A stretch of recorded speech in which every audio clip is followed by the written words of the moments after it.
السلام عليكم يا جماعة. أنا كنت أعرف واحد بيحب الرسم جدا وبيقدر الفن، وفي يوم قرر إنه يخش كلية الفنون الجميلة وياخد اختبار القدرات بتاعها، ولكن لم يحالفه الحظ في اليوم ده وسقط في الاختبار. ومن هنا العالم بتاعنا اتغير وما بقاش زي امبارح خالص، الدنيا اتقلبت، وكل ده لأنه قرر إنه ياخد طريق تاني خالص ويتعلم برمجة ويخش مجال الجرافيكس بروجرامينج، المجال اللي نادرا ما هتلاقي اتنين بيتخانقوا فيه على تويتر، لأن غالبا مش هتلاقي اتنين أصلا. المجال اللي لو فشلت في الرسم زي صاحبنا بس قلبك مقويك في الرياضيات تقدر تعمل الفن اللي انت شايفه قدامك ده. لو قررت في يوم من الايام انك تعمل ريندر لمليون اوبجكت وتحركهم في اللعبه بتاعتك بنسبه 100%، اللعبه هتكراش من اول 2000 مثلا ولا حاجه، او الفريمات مش هتعدي ال5 فريم في الثانيه الواحده. او دراستك بقى للجرافيكس تخليك تقدر ترندر المليون اوبجكت دول وهم بيتحركوا كده وعلى فريمات عاليه كمان. وده موضوع حلقتنا النهارده، الكمبيوت شيدرز. ولكن قبل ما نتكلم عن الموضوع ده خلينا نعرف ازاي الكمبيوتر بيعمل ريندر للاوبجكتس دي على الشاشه. الكيوب ده قبل ما يبقى بالشكل اللي قدامك كان عباره عن شويه نقط،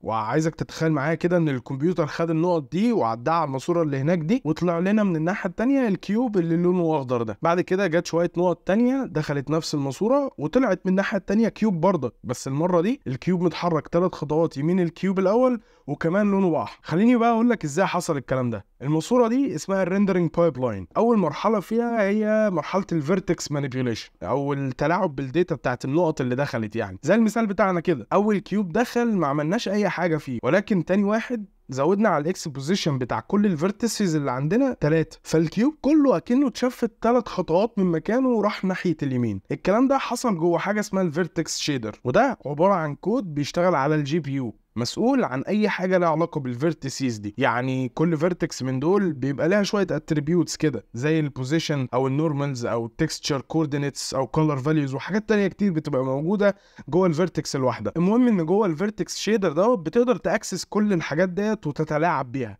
تغير فاليو من هنا، تزود حاجه عليها، انت حر. المهم بقى ان الكود دوت بيشتغل على الجي بي يو، وده لان احنا بيبقى عندنا نقط كتير جدا، وعشان الجي بي يو بيبقى فيه كورز كتير عكس السي بي يو، فنقدر نعمل العمليات الحسابيه بتاعتنا على الحاجات دي بالتوازي. يعني تخيل معايا كده لو الكلام ده بيتعمل على السي بي يو، ساعتها انت هتلف على كل الفيرتيسز ديت واحده واحده، فالموضوع هياخد وقت ومجهود من السي بي يو عشان يخلص المليون فيرتكس اللي دخلوا له. ففي المثال بتاعنا الفيرتكس شيدر اشتغل على كل الفيرتيسز ديت اللي بتكون الكيوب وغير البوزيشن بتاعهم كلهم بالتوازي مع بعض. يعني ما استناش مثلا يخلص النقطه الاولى عشان يغير البوزيشن بتاع النقطه الثانيه، لا هو اشتغل عليهم كلهم في وقت واحد. المهم بعد ما لعبنا في الفيرتكس داتا بتاعتنا ديت وغيرنا البوزيشن بتاعنا ولا عملنا ايا يكن العمليه الحسابيه اللي احنا كنا عايزين نعملها، جه الوقت ان الجي بي يو بتاعنا يعمل عمليه الراسترايزيشن اللي فيها بيحول كل الكلام ده بقى لشويه بيكسلز عشان يعرف يعرضها على الشاشه بتاعتنا اللي هي 2 دي سكرين، فكان لازم يحول الكلام دوت لبيكسلز. بعد كده بنخش على المرحله بقى اللي بندي لون للبيكسلز ديت بدل ما هي عامله كده، وهنا بيجي دور الفراجمنت شيدر اللي هو برضه الكود بيشتغل على الجي بي يو لنفس الاسباب اللي فاتت، بس المره دي هو بيبقى مسؤول عن البيكسلز وانه يديها اللون النهائي بتاعها، وبكده يخرج لنا من الناحيه الثانيه الشكل النهائي اللي بتشوفه قدامك. فالشيدرز حاجه قويه جدا، بس للاسف الاثنين اللي فاتوا دول واحد فيهم بيشتغل على الفيرتيسز بس والتاني بيشتغل على الفراجمنتس او البيكسلز اللي عندنا. فتخيل كده لو انت تقدر تكتب كود عادي بره الريندرنج بايب لاين ويشتغل على الجي بي يو، او ده بالظبط اللي بيعمله الكمبيوت شيدر بقى. في المثال بتاع النجوم بتاعنا احنا المفروض كل فريم بنجنريت راندوم بوزيشن وبعد كده بنخزن البوزيشن دوت جوه الاري بتاعتنا. فتخيل لو احنا عندنا مليون نجمه، لو عملنا الكلام ده على السي بي يو هياخد وقت ومجهود كبير جدا، فعشان كده بنطلب من الجي بي يو بتاعنا ان هو يحسب لنا البوزيشنز ديت وبعد كده يحطها في اري، عشان هو عكس السي بي يو في كورز كتير جدا، فنقدر نحسب البوزيشنز ديت بالتوازي مش واحده واحده زي ما السي بي يو بيشتغل. عايزك تفكر بقى في الجي بي يو بتاعنا دوت على انه كمبيوتر كبير وبيشتغل جواه كمبيوترز صغيره بالتوازي. ممكن انت بقى تطلب من الجي بي يو بتاعك عدد من الكمبيوترز دي اللي بتشتغل مع بعضها بالتوازي، وتقول لكل كمبيوتر فيهم يشغل الفانكشن اللي بتجنريت راندوم بوزيشن. فمثلا لو انت طلبت من الجي بي يو بتاعك 64 كمبيوتر، كل كمبيوتر فيهم هيشغل الفانكشن دي وهيجنريت بوزيشن معين، وكل الكلام ده بيحصل في نفس الوقت بالتوازي. الكمبيوترز ديت بيبقى ليها اي دي خاص بيها، يعني مثلا الكمبيوتر الاول الاي دي بتاعه بيبقى 0، والكمبيوتر الاخير الاي دي بتاعه بيبقى 63. فلو انت ملاحظ فالاي ديز بتاعت الكمبيوترز ديت شبه جدا الاندسيز اللي بتبقى جوه الاري. يعني لو احنا عندنا اري السايز بتاع 64 فبرضك اول اليمنت في الاري دي الاندكس بتاعه 0 واخر اليمنت الاندكس بتاعه 63. فبمعلومه زي دي انت تقدر في كل مره كمبيوتر من دول بيشتغل ويشغل الفانكشن اللي بتجنريت راندوم بوزيشنز ديت تعمل اكسس للاري بتاعتنا بالاي دي بتاع الكمبيوتر ده وتحط جوه المكان ده الراندوم بوزيشن اللي انت لسه عامل له جنريشن. الكمبيوترز دي بقى اسمها ثريدز. وعشان تقول للجي بي يو بتاعك انك عايز عدد معين من الثريدز اللي هتشغل فانكشن معينه بتكتب فوق الفانكشن السطر ده وتقول له انت محتاج كام ثريد. وهنا عشان انا بشتغل على 1 دايمنشنال اري فانا قلت له عايز 64 ثريد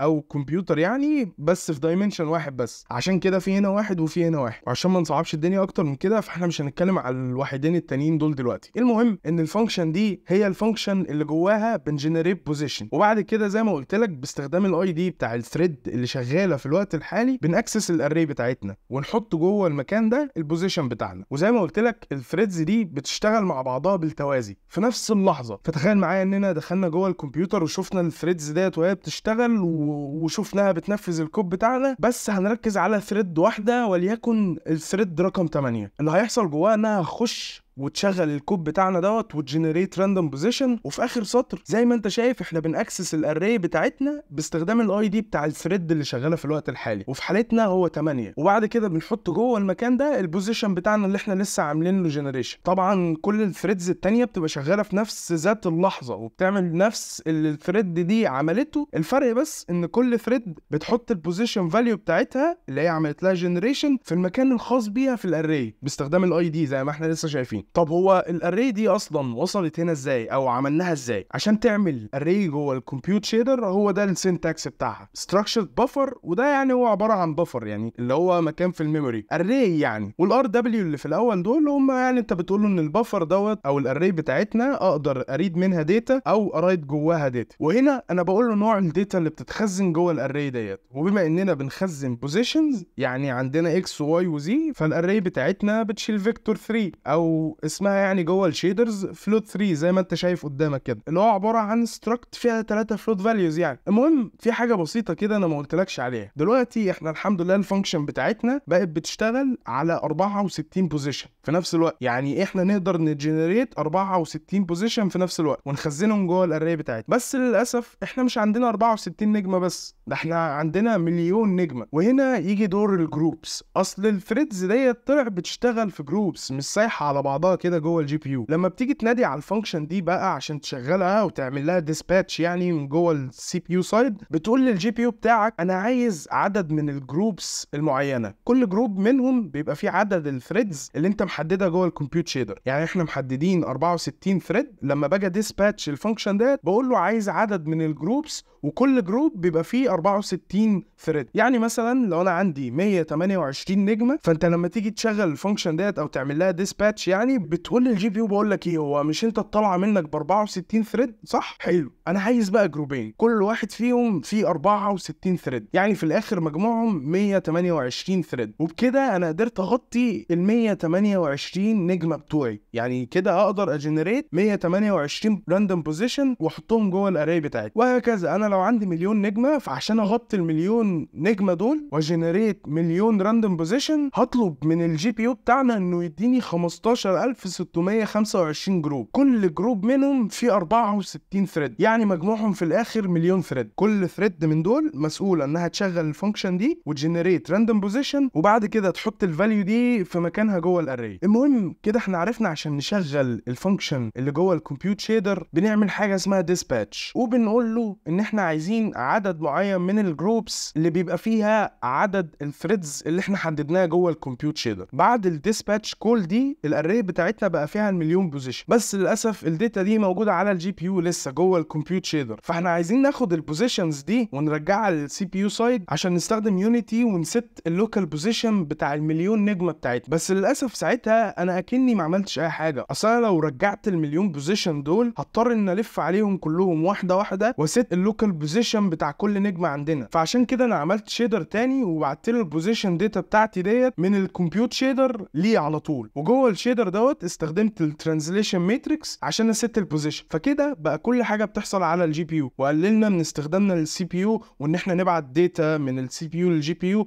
والعكس، لان الحوار دوت بيبقى بطيء جدا. طبعا انا مش متوقع منك خالص تكون فهمت معظم الكلام ده، وده مش عيب منك الحقيقه. اصل يعني اوعى تتخيل فعلا ان ممكن فيديو اقل من 10 دقايق يعلمك شيء معقد جدا زي الكمبيوت شيدرز، ولكن انت تقدر تعتبر الفيديو ده مقدمه ليك عشان تبدا بحثك بقى وتحاول تتعلم اكتر عن موضوع معقد زي ده. الفيديو ده ما هو الا مجرد اوفر فيو بس لموضوع روش جدا، وانا حاولت بقدر الامكان ابسط الدنيا دي. فلو انت حابب تتعلم حاجات روشه زي كده بس بقى بمحتوى طويل ابن لذينه، فانت ممكن تخش على قناه الاستاذ الكريم وهتتبسط يعني، فبص بصه كده وهتتبسط معانا ان شاء الله. وبس كده، سلام.